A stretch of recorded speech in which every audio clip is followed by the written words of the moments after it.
아침 7시 이순자는 습관처럼 눈을 떴습니다. 68세가 된 지금도 새벽잠이 없는 것은 30년 교직 생활의 흔적이었죠. 홍대 골목 깊숙한 곳에 자리한 순자네 카페는 아직 문을 열기 전이었지만 순자의 하루는 이미 시작되었습니다. 오늘도 좋은 하루가 될 거야. 거울 앞에서 단정하게 머리를 빗으며 혼잣말을 했습니다. 흰머리가 늘었지만 여전히 반듯한 어깨와 또렷한 눈빛은 젊은 시절. 아이들 앞에서 당당했던 이순자 선생님의 모습 그대로였습니다. 순자는 1998년부터 2018년까지 20년간 서울 마포구의 한 초등학교에서 아이들을 가르쳤습니다. 그 전에도 시골 학교에서 10년을 더 근무했으니 정확히 30년간 교단에 섰던 셈이지요. 퇴직 당시 동료, 교사들과 학부모들은 모두 아쉬워했습니다. 순자 선생님 같은 분이 그만두시면 누가 아이들을 그렇게 정성스럽게 돌봐주나요? 하지만 순자에게는 오래전부터 품어온 꿈이 있었습니다. 작은 카페를 운영하며 사람들과 따뜻한 시간을 나누고 싶다는 소망 말이에요. 교사 시절에도 쉬는 시간마다 교무실에서 동료들에게 직접 내린 커피를 대접하는 것을 즐겼습니다. 순자야, 너 정말 카페 사장해도 되겠다. 그런 농담을 들을 때마다 순자는 마음속으로 미소 지었습니다. 언젠가는 정말 그 일을 해보고 싶다고 생각했거든요. 퇴직 후 1년간 충분히 쉰 후 순자는 본격적으로 카페 창업을 준비했습니다. 30년간 모아둔 퇴직금과 적금, 그리고 남편 철호와 함께 아껴 모은 돈을 합쳐 홍대 근처 작은 건물을 구입했습니다. 2019년 당시 15억 원에 산 그 건물은 현재 50억 원까지 가치가 올랐지요. 1층에는 카페를, 2층과 3층은 작은 사무실로 임대를 주었습니다. 순자는 카페 운영에만 집중할 수 있었고 임대료 수익으로 생활비도 충분했습니다. 순자네 카페는 홍대의 복잡함과는 거리가 먼 조용한 골목에 위치했습니다. 화려한 네온사인 대신 나무로 만든 소박한 간판이 걸려 있었고 입구에는 순자가 직접 키운 화초들이 사계절 내내 아름답게 피어났습니다. 카페 내부는 20석 정도의 아늑한 공간이었습니다. 한쪽 벽면에는 순자가 교사 시절 아이들에게서 받은 편지들과 사진들이 정성스럽게 전시되어 있었고 다른 한쪽에는 서가를 마련해 손님들이 자유롭게 책을 읽을 수 있도록 했습니다. 가장 중요한 것은 커피였습니다. 순자는 원두 선택부터 로스팅, 추출까지 모든 과정을 직접 관리했습니다. 교사 시절 완벽주의였던 성격이 커피에서도 그대로 드러났지요. 순자님, 오늘 커피도 정말 맛있어요. 단골 손님인 김 사장이 웃으며 말했습니다. 근처에서 부동산 사무소를 운영하는 50대 남성으로 개업 첫날부터 매일 아침 카페를 찾는 고마운 분이었습니다. 고맙습니다. 오늘 새로 들여온 원두인데 어때요? 역시 순자님 안목이에요. 이 동네에서 이런 커피 맛보기 쉽지 않거든요. 이런 대화들이 순자에게는 가장 큰 보람이었습니다. 교단에서 아이들과 나누던 따뜻한 소통이 카페에서도 계속되고 있다고 느꼈거든요. 5년 전 남편 철호가 갑작스러운 심장마비로 세상을 떠났을 때도 단골 손님들이 큰 위로가 되었습니다. 장례식장에는 카페 손님들이 줄을 이어 조문을 왔고 순자가 다시 카페를 열 수 있도록 격려해 주었습니다. 순자님, 혼자 하시기 힘드시면 저희가 도와드릴게요. 하지만 순자는 혼자서도 충분히 해낼 수 있다고 생각했습니다. 카페 운영이 어려운 일은 아니었고 무엇보다 이 일이 즐거웠거든요. 그런 순자를 걱정스럽게 지켜보던 아들 민수가 1년 전에 제안했습니다. 어머니, 혼자 계시기 너무 외로우시죠? 저희랑 같이 사세요. 민수는 42세로 IT 스타트업을 운영하고 있었습니다. 며느리 지영은 39세로 전직 마케터 출신이었고 현재는 인스타그램에서 라이프스타일 인플루언서로 활동하고 있었죠. 손녀 하늘이는 16세 고등학생이었습니다. 처음에는 거절했습니다. 혼자 지내는 것에 익숙해진 데다 며느리와의 관계가 그리 가깝지 않았기 때문입니다. 하지만 민수가 계속 설득했습니다. 어머니께서 카페 일하시는 것도 저희가 도와드릴 수 있고 하늘이도 할머니와 더 가까워질 수 있잖아요. 지영도 정중하게 말했습니다. 어머님, 저희가 정말 정성껏 모실게요. 어머님 혼자 계시는 거 보기 안쓰러워요. 하늘이까지 나섰습니다. 할머니, 저 할머니랑 같이 살고 싶어요. 할머니 커피 너무 맛있고 카페도 예뻐요.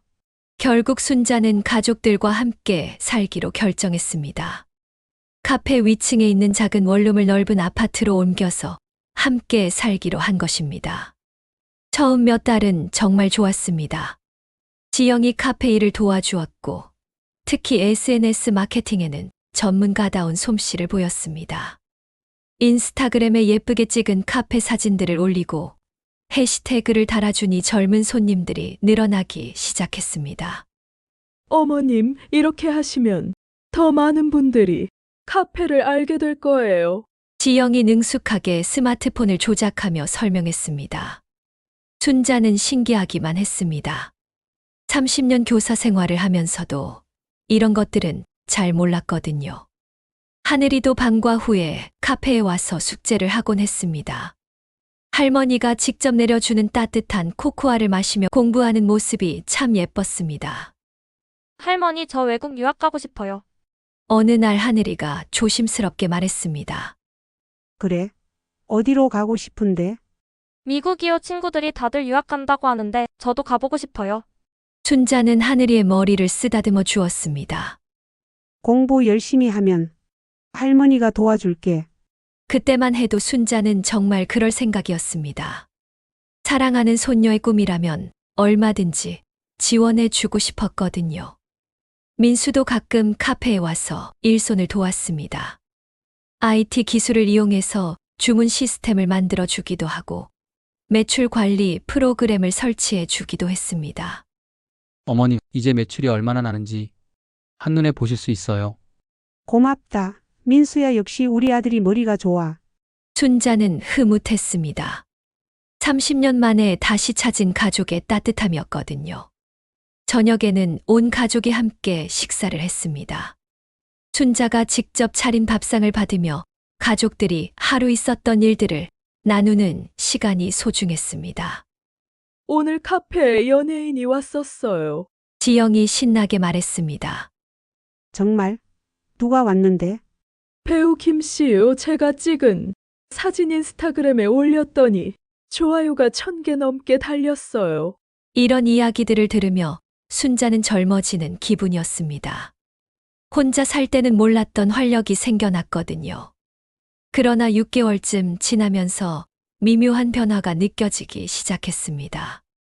민수의 표정이 자주 어두워졌고 지영은 전화를 받을 때마다 조심스러워했습니다.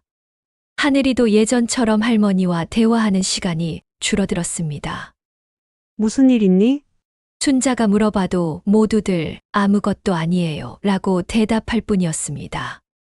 어느 날 저녁 순자는 우연히 민수와 지영이 속삭이며 대화하는 소리를 들었습니다. 이번 달도 적자야. 그럼 어떻게 하려고? 조금만 더 버텨보자. 투자 받을 수 있을 거야. 단편적인 대화였지만 순자는 아들의 사업이 어려움을 겪고 있다는 것을 짐작할 수 있었습니다. 하지만 직접 묻기는 어려웠습니다. 아들이 먼저 말하기를 기다리는 것이 좋겠다고 생각했거든요. 며칠 후 지영이 카페에서 친구들과 만나는 자리를 보게 되었습니다. 언니 정말 부러워. 홍대에 이런 건물 갖고 있으면 얼마나 좋아. 친구가 부러운 듯 말했습니다. 맞아. 요즘 홍대 상권이 얼마나 좋은데. 이 건물 지금 얼마 정도 할까? 다른 친구가 물었습니다. 그때 지영이 한 대답이 순자의 마음에 작은 가시처럼 박혔습니다. 글쎄, 50억 정도는 될 것 같은데 언젠가는 우리 거니까. 마지막 말을 작은 소리로 했지만 카운터에서 일하던 순자의 귀에는 또렷하게 들렸습니다. 언젠가는 우리 거니까. 그 말이 계속 머릿속에 맴돌았습니다. 물론 언젠가는 자식들에게 물려줄 재산이긴 했지만 지영의 말투에서 뭔가 불편한 느낌을 받았습니다. 하지만 순자는 대수롭지 않게 넘기려 했습니다. 며느리가 그럴 수도 있다고, 자신이 너무 예민하게 반응하는 것일 수도 있다고 생각했거든요. 그날 밤 잠자리에 들기 전에 순자는 거실 창문 너머로 보이는 홍대의 야경을 바라보았습니다. 네온사인들이 화려하게 빛나는 거리를 보며 지난 5년간의 카페 생활을 떠올렸습니다. 혼자 시작했던 작은 꿈이 이렇게 소중한 보금자리가 되었고, 이제는 가족들과 함께 그 꿈을 나누고 있다는 생각에 뿌듯했습니다. 하지만 동시에 마음 한편에는 막연한 불안감도 자리 잡고 있었습니다. 민수의 사업 상황, 지영의 말투, 그리고 가족들 사이에 흐르는 미묘한 긴장감 같은 것들이 순자를 어딘지 불편하게 만들었거든요. 아마 내가 너무 걱정이 많은 걸 거야. 순자는 스스로를 달래며 잠자리에 들었습니다. 내일이면 또 다시 평온한 일상이 시작될 거라고 믿으면서 말이에요. 하지만 순자는 아직 몰랐습니다. 그 평온한 일상 뒤에 도사리고 있는 위험한 계획들을, 그리고 자신이 얼마나 큰 위기에 처해 있는지를 말입니다.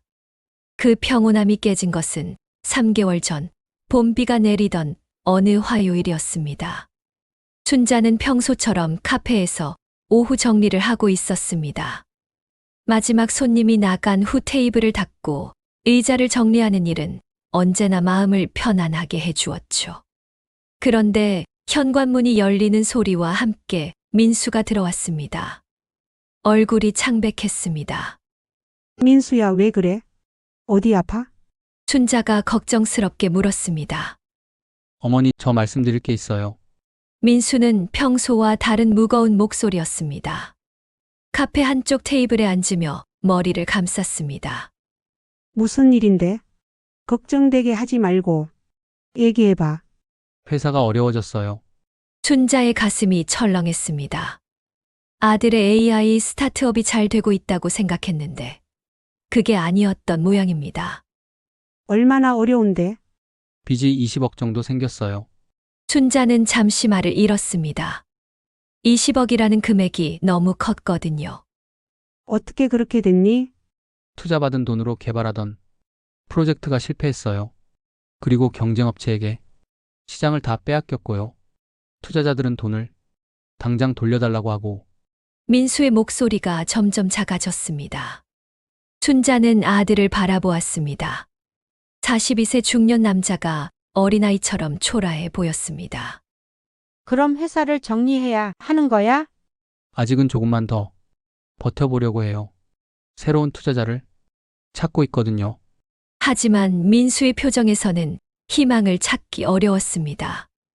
그날 저녁 집으로 돌아온 순자는 지영의 변화를 발견했습니다.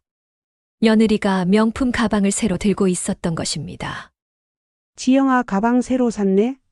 아, 네, 예전에 주문했던 거예요. 지영이 어색하게 답했습니다.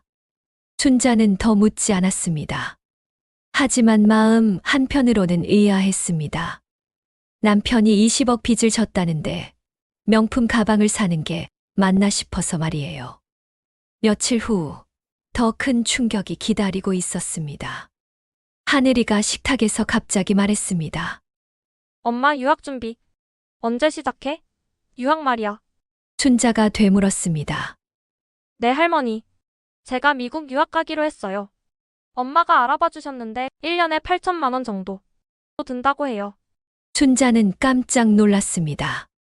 민수가 20억 빚을 졌다고 하는데 어떻게 딸 유학비를 감당할 수 있다는 말인가요? 민수야, 지금 상황에 하늘이 유학 보내는 게 맞아? 순자가 조심스럽게 물었습니다.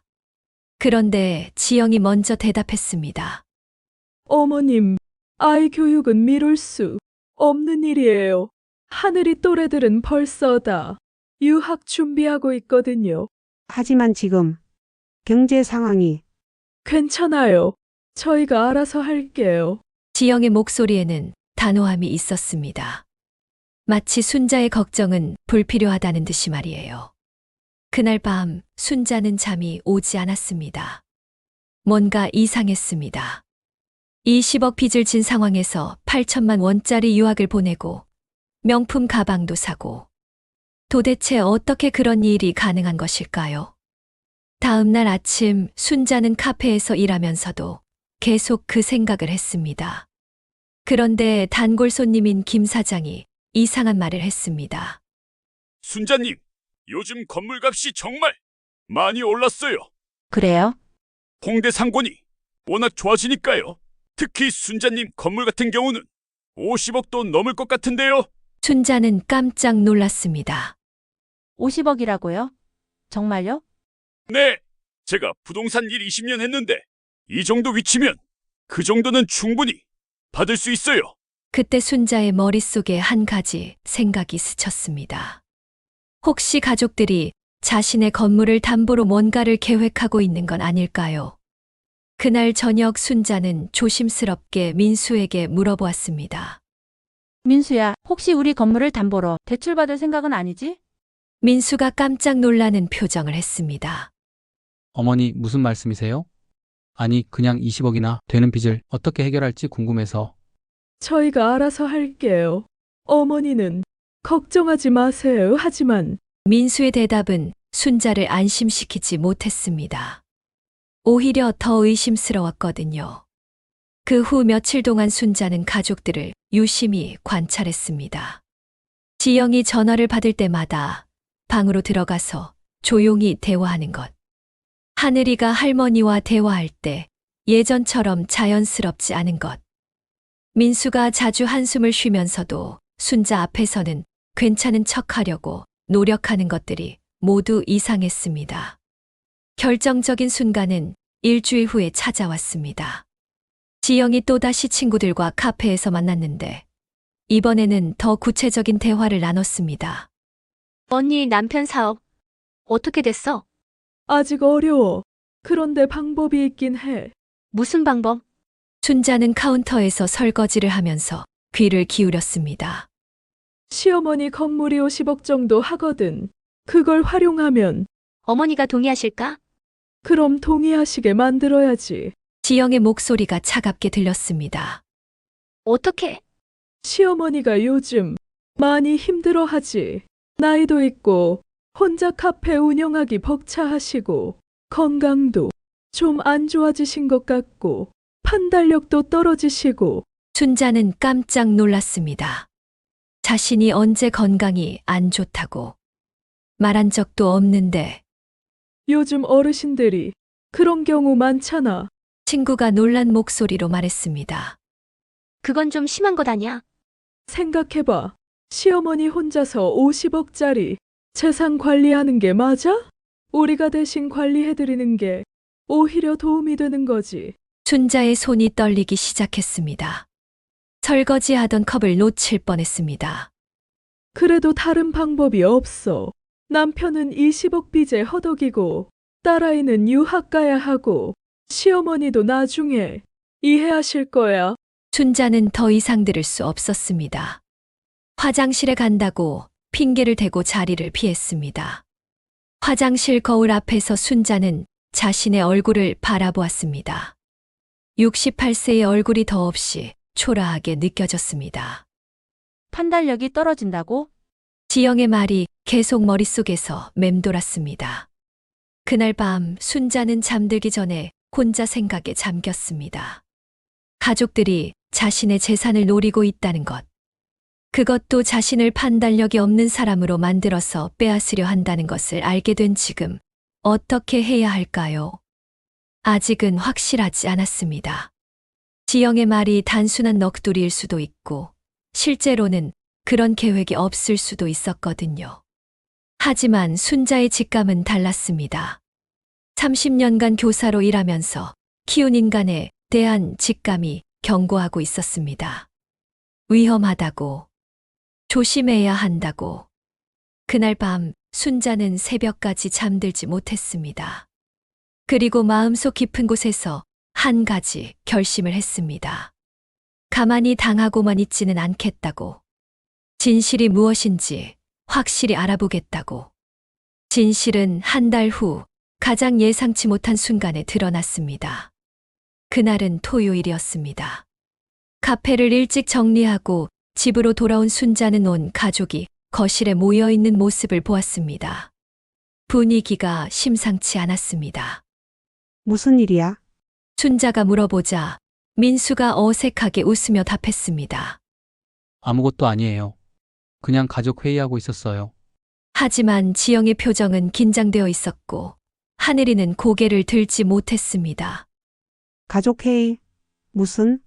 어머니는 피곤하실 테니까 먼저 쉬세요. 민수가 재촉했습니다. 순자는 뭔가 이상함을 느꼈지만 일단 자신의 방으로 들어갔습니다.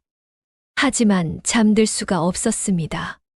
가족들이 자신을 제외하고 무슨 이야기를 하고 있는 것일까요?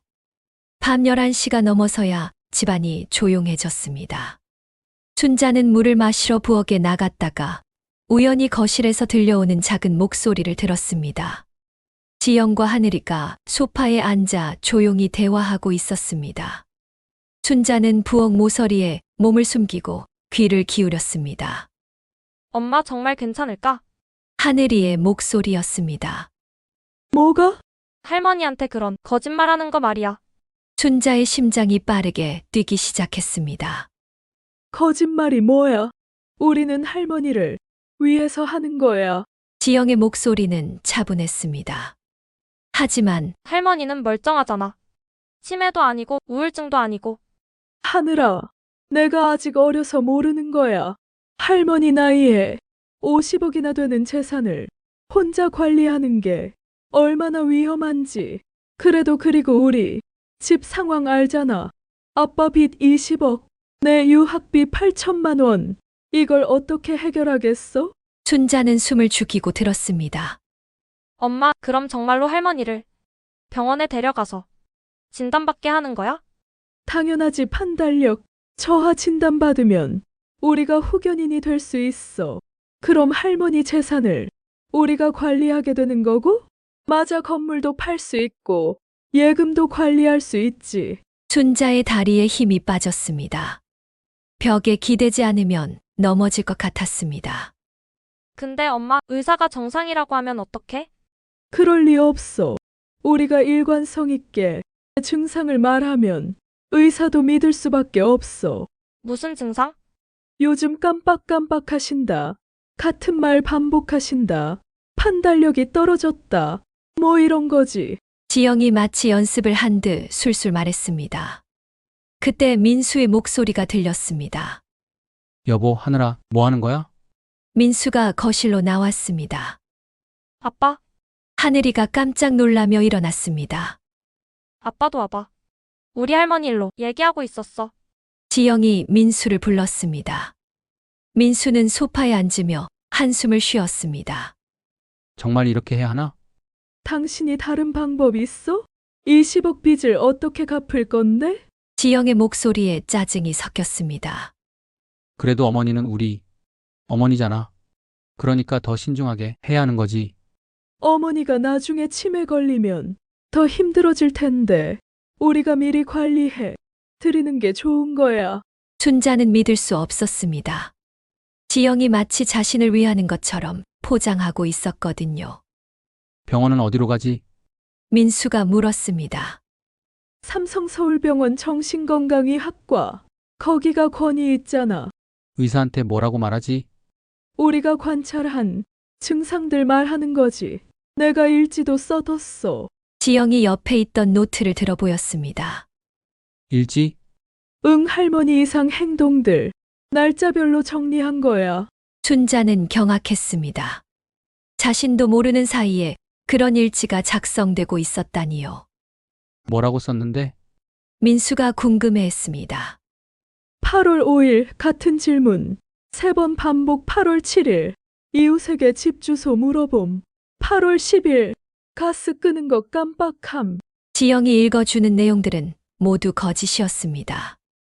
순자는 그런 일을 한 적이 전혀 없었거든요. 이거 다 거짓말 아냐? 하늘이가 작은 목소리로 말했습니다. 하늘아, 이런 건 어른들 일이야. 넌 신경 쓰지 마. 지영이 단호하게 말했습니다. 그래도 거짓말은 안 되는 거 아니야? 하늘이가 계속 따져 물었습니다. 거짓말이 아니라 예방이야. 할머니가 정말로 그런 증상 보이기 전에 미리 대비하는 거지. 지영의 말에 순자는 분노가 치밀어 올랐습니다. 어떻게 이렇게 뻔뻔할 수 있을까요? 그럼 언제 병원에 갈 거야? 민수가 물었습니다. 이번 주 금요일 예약 잡아뒀어. 어머니가 가려고 하실까? 내가 알아서 설득할게. 건강검진 받자고 하면 돼. 순자는 온몸이 떨렸습니다. 이들이 얼마나 치밀하게 계획을 세웠는지 알 수 있었거든요. 진단 받고 나면 후견인 신청하고 재산 관리 권한 받고 그 다음은 건물 처분하는 거지. 건물을 팔아? 하늘이가 놀랐습니다. 당연하지. 50억 받아서 아빠 빚 갚고 내 유학비 내고 나머지로 새 집 사는 거야. 할머니는 어디서 사시는데? 좋은 요양원 알아봐뒀어. 거기서 전문적인 케어 받으시는 게 훨씬 좋아. 순자는 더 이상 들을 수 없었습니다. 자신의 방으로 뛰어가서 이불을 뒤집었었습니다. 눈물이 쏟아졌습니다. 평생 사랑했던 가족들이 자신을 속여서 재산을 빼앗고 요양원에 보내려 한다니요. 특히 지영의 말들이 가장 충격적이었습니다. 모든 것을 마치 순자를 위하는 일인 것처럼 포장하면서 실제로는 자신들의 이익만을 생각하고 있었거든요. 그 밤 순자는 한잠도 잘 수 없었습니다. 머릿속에서는 복잡한 생각들이 맴돌았습니다. 정말 이런 일이 가능한 건가? 의사가 정말 그들의 거짓말을 믿을까? 내가 어떻게 대응해야 할까? 새벽 4시가 되어서야 순자는 한 가지 결심을 했습니다. 가만히 당하고 있지 않겠다고. 이들이 자신을 속이려 한다면 자신도 더 이상 속는 척하지 않겠다고. 하지만 어떻게 해야 할지는 막막했습니다. 68세의 할머니가 42세 아들과 39세 며느리의 치밀한 계획에 맞서는 것이 가능할까요? 다음 날 아침 순자는 평소처럼 카페에 나갔습니다. 가족들 앞에서는 아무것도 모르는 척해야 했거든요. 어머니, 안녕히 주무셨어요? 지영이 상냥하게 인사했습니다. 어젯밤 그 차가운 목소리가 같은 사람의 것이라고 믿기지 않았습니다. 응, 잘 잤어. 순자도 평소처럼 대답했습니다. 어머니, 요즘 좀 피곤해 보이세요. 병원에서 건강검진 받아보시는 게 어때요? 지영이 슬쩍 말을 꺼냈습니다. 순자는 가슴이 철렁했지만 태연하게 답했습니다. 아직은 괜찮은 것 같은데. 그래도 예방 차원에서요. 제가 좋은 병원 알아볼게요. 고마워. 순자는 웃음을 지어 보였습니다. 하지만 속으로는 분노가 끓어오르고 있었습니다. 카페에서 일하는 동안 순자는 계속 생각했습니다. 어떻게 하면 이들의 계획을 막을 수 있을까요?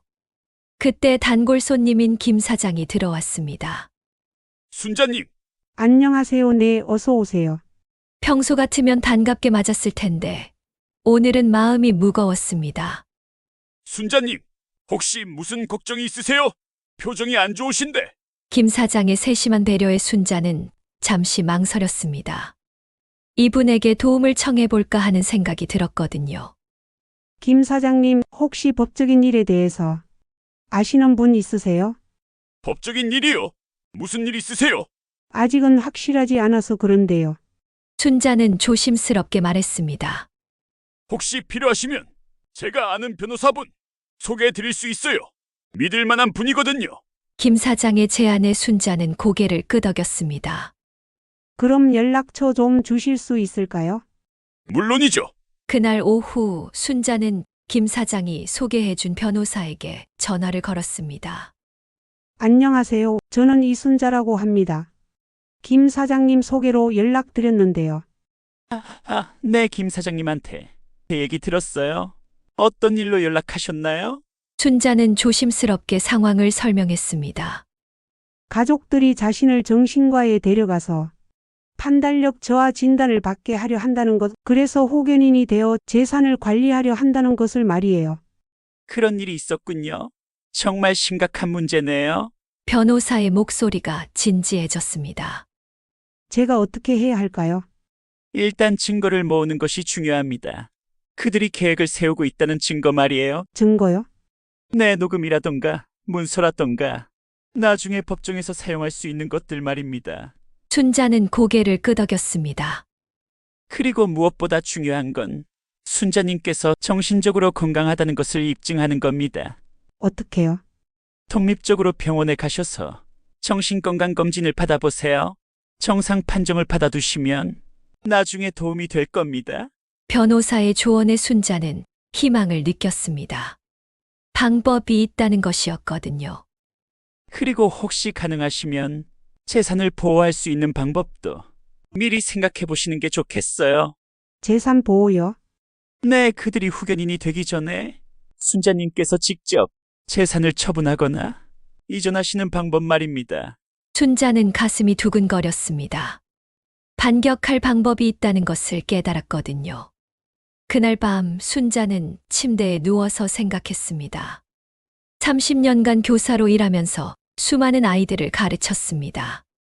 때로는 거짓말하는 아이들, 다른 친구들을 괴롭히는 아이들도 있었죠. 하지만 항상 인내심을 갖고 교육했습니다. 그런데 지금은 상황이 달랐습니다. 자신을 속이려는 것은 아이들이 아니라 성인인 가족들이었고, 그 목적은 교육이 필요한 장난이 아니라 자신의 전 재산을 빼앗으려는 것이었거든요. 이제 더 이상 당하고만 있지 않겠어. 순자는 마음속으로 다짐했습니다.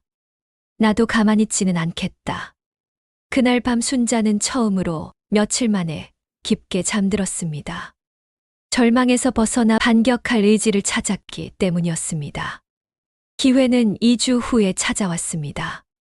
지영이 갑자기 신나는 목소리로 말했습니다. 여보, 우리 제주도 여행 어때? 제주도? 민수가 의외라는 표정을 지었습니다. 응, 요즘 너무 스트레스 받아서 그런지 머리가 아파.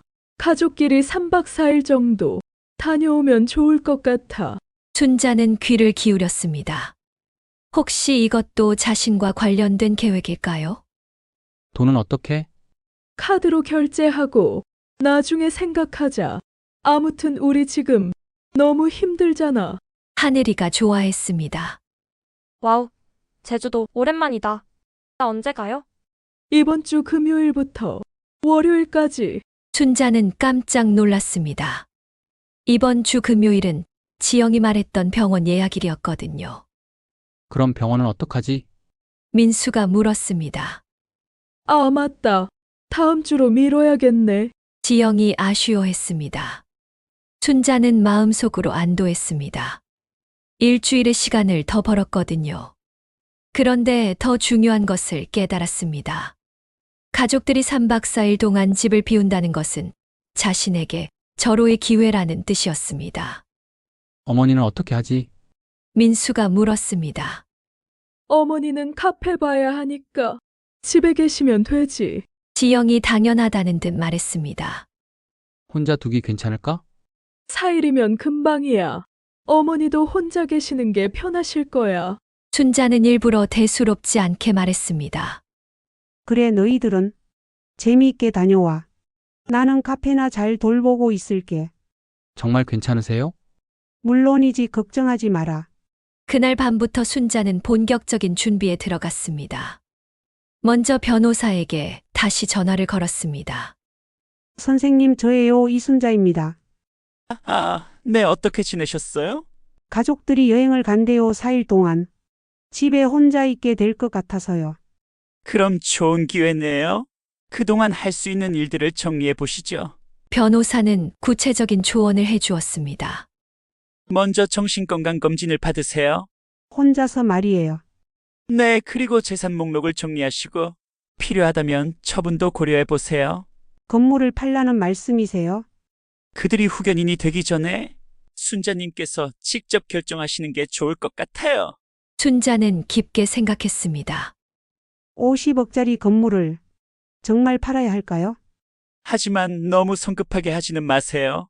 신중하게 결정하셔야 해요. 알겠습니다. 금요일 오전 가족들이 제주도로 떠났습니다. 어머니 잘 계세요? 뭐 필요한 거 있으면 전화하시고요. 민수가 인사했습니다. 할머니 맛있는 거 사다 올게요. 하늘이도 손을 흔들었습니다. 지영은 마지막에 순자에게 말했습니다. 어머니, 저희 없는 동안 너무 무리하지 마세요.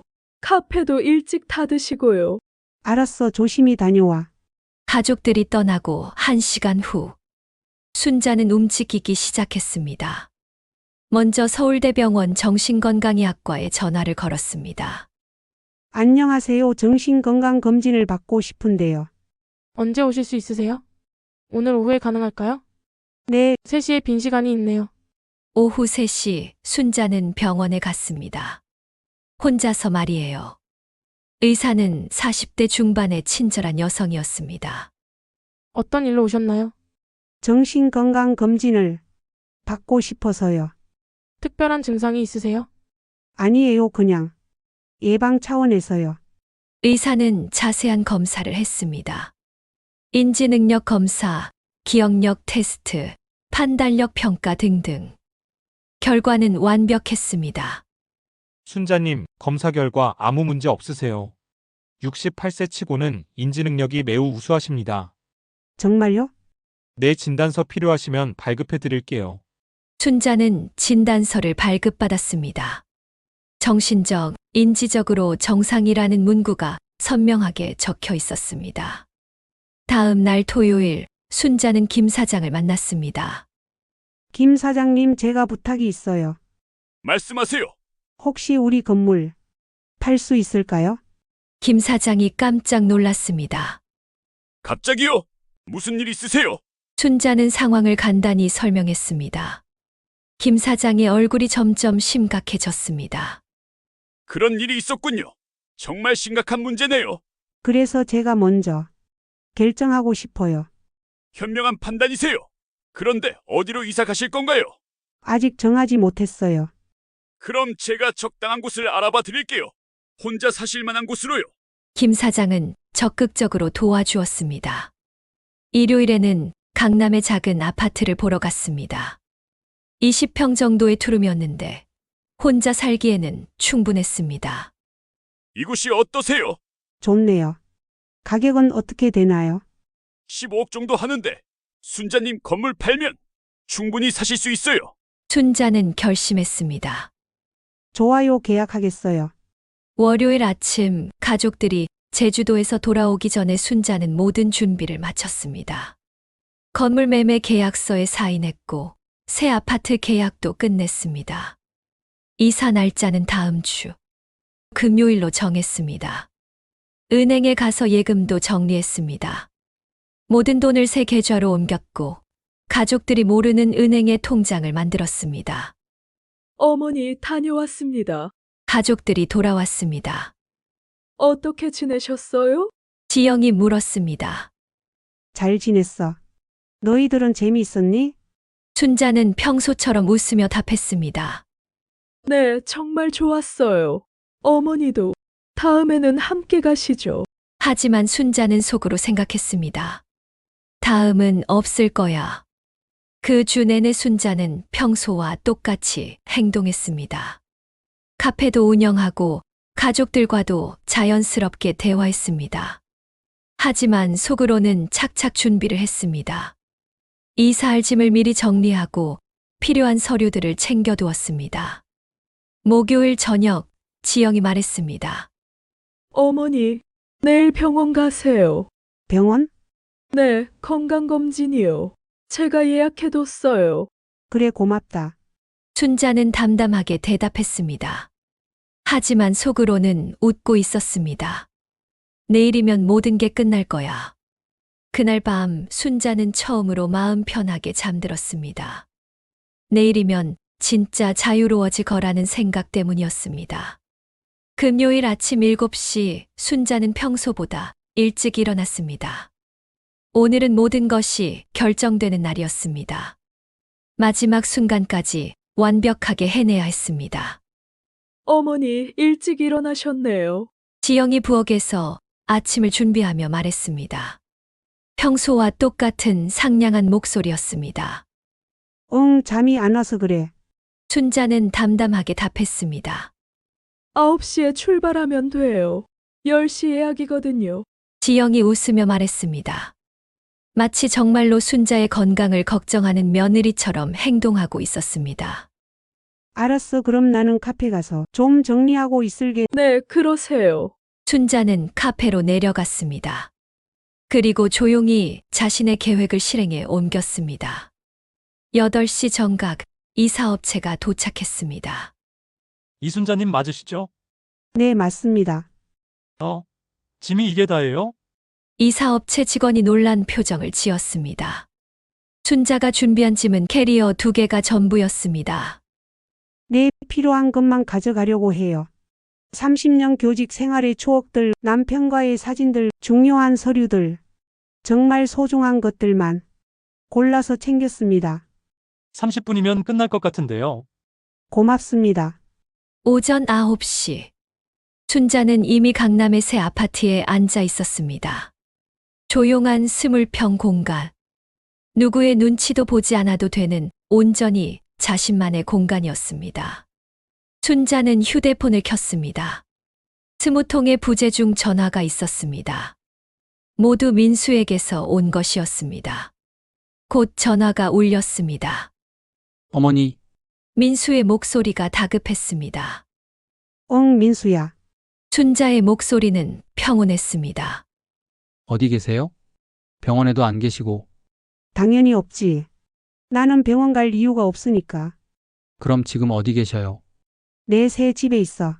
전화 너머가 잠시 조용해졌습니다. 새 집이 뭐예요? 말 그대로야, 이사했어. 어머니, 무슨 말씀을? 그때 지영의 소리가 들렸습니다. 민수에게서 전화를 빼앗는 소리였습니다. 어머님, 지금 장난하시는 거죠? 지영의 목소리에는 당황스러움이 가득했습니다. 장난? 나이 68세에 무슨 장난을 해. 순자는 차분하게 말했습니다. 그럼 정말 이사하신 거예요? 그래, 건물도 팔았어. 45억에. 전화 너머에서 뭔가 떨어지는 소리가 났습니다. 아마 지영이 들고 있던 물건을 놓친 모양이었습니다. 어떻게 저희한테 말도 없이. 지영의 목소리가 떨리기 시작했습니다. 말? 누구한테? 나를 정신병자 만들어서 재산 빼앗으려던 사람들한테? 침묵이 흘렀습니다. 어머님, 그게. 지영아, 순자의 목소리가 차가워졌습니다. 너희들이 나를 치매 환자로 만들려던 계획 다 알고 있어. 어머님, 가짜 관찰 일지 만든 것도, 후견인 신청 준비한 것도, 요양원 알아본 것도 다 알고 있다고. 지영이 할 말을 잃었습니다. 그리고 20억 빚 때문에 내 재산이 필요했던 것도. 민수가 전화를 다시 받았습니다. 어머니, 저희가 정말 잘못했습니다. 민수의 목소리에는 절망감이 묻어났습니다. 잘못했다고? 그걸 지금 와서 말하는 거야? 어머니, 정말 죄송합니다. 다시 기회를 주세요. 기회? 순자는 쓴웃음을 지었습니다. 민수야, 너는 변호사잖아. 너희들이 한 일이 어떤 건지 모르니. 사기야, 가족을 상대로 한 사기. 민수가 흐느끼기 시작했습니다. 어머니, 그리고 나는 더 이상 당하고 싶지 않아. 순자는 단호하게 말했습니다. 하늘이의 목소리가 들렸습니다. 할머니, 하늘아, 할머니 제가 잘못했어요. 다 제 욕심 때문이에요. 하늘이의 목소리가 작아졌습니다. 순자는 잠시 망설였습니다. 손녀에게만은 마음이 약해졌습니다. 하늘아, 넌 아직 어려서 몰랐던 거야. 할머니 정말 후회해요. 알아, 하지만 지금은 할머니도 시간이 필요해. 순자는 전화를 끊었습니다. 그리고 깊은 숨을 쉬었습니다. 드디어 끝났습니다. 그날 오후 순자는 새 동네를 천천히 걸어보았습니다. 조용한 주택가였습니다. 홍대의 번잡함과는 전혀 다른 평화로운 분위기였죠. 실례합니다. 옆집에서 나온 할머니가 말을 걸었습니다. 오늘 이사 오셨죠? 저는 옆집에 사는 김영희입니다. 안녕하세요. 이순자입니다. 혼자 사세요? 네, 그럼 저랑 비슷하네요. 저도 혼자 살거든요. 김영희 할머니는 친근했습니다. 이 동네 조용하고 좋아요. 마트도 가깝고 다행이네요. 나중에 시간 되시면 같이 산책해요. 좋아요. 순자는 오랜만에 진짜 미소를 지었습니다. 일주일 후 순자는 동네에서 작은 카페 자리를 찾았습니다. 집에서 걸어서 10분 거리에 있는 조그만 상가였습니다. 여기 괜찮을 것 같은데요? 부동산 중개사가 말했습니다. 네, 여기로 하겠습니다. 순자는 결정했습니다. 새로운 꿈을 다시 시작할 곳이었습니다. 한 달 후, 순자네 카페 2호점이 문을 열었습니다. 작지만 아늑한 공간. 순자가 직접 고른 원목 테이블과 의자들. 벽에는 새로 찍은 동네 풍경 사진들이 걸려 있었습니다. 사장님, 커피 정말 맛있어요. 첫 손님이 말했습니다. 고맙습니다. 자주 오세요. 순자는 정성스럽게 커피를 내렸습니다. 어느 날 오후 하늘이가 조용히 카페에 들어왔습니다. 할머니, 순자는 깜짝 놀랐습니다. 하늘아, 어떻게 여길? 인터넷에서 찾았어요. 하늘이는 조심스럽게 자리에 앉았습니다. 할머니, 저 정말 후회하고 있어요. 순자는 잠시 하늘이를 바라보았습니다. 한 달 만에 많이 여윈 것 같았습니다. 코코아 마실래? 네, 순자는 하늘이가 좋아하는 코코아를 만들어 주었습니다.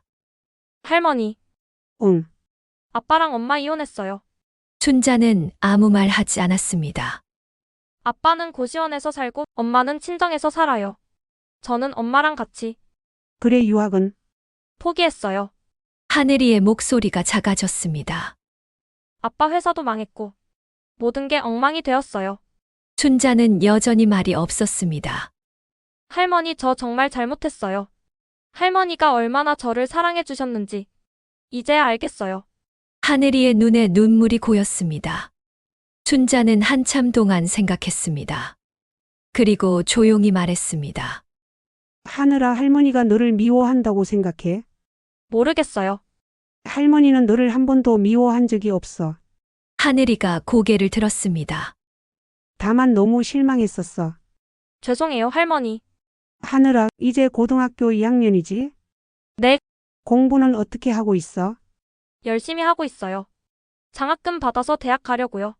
순자는 고개를 끄덕였습니다. 그래, 그렇게 해야지. 할머니, 응. 가끔 할머니 보러 와도 될까요?